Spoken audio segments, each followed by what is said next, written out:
Hello বন্ধুরা, মৌসুমী জানাগা daily ব্লগে সবাইকে স্বাগত জানাই। আজকে একটু চিকেন পিৎজা রান্না করছি। প্রথমে তো রুটিটাকে এটা কড়াইটা গরম করে নিয়েছি। তারপরে থালাটার মধ্যে আমি বাটার মাখিয়ে নিয়েছি। তারপরে রুটিটা বেলে দিয়েছি। তারপর একটু বাটার দিয়ে দিয়েছি। তারপরে পিৎজার সস দিয়ে দিলাম। এবার ক্যাপসিকাম দেবো, চিজ দেবো।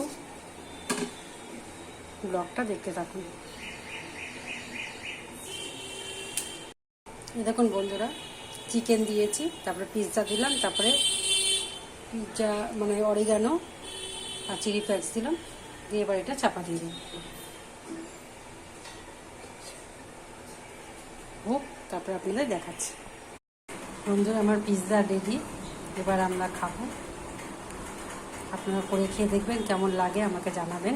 আমাকে লাইক সাবস্ক্রাইব করবেন, সুস্থ থাকবেন, সাবধানে থাকবেন, আর আমাকে বেশি বেশি করে একটু লাইক করবেন।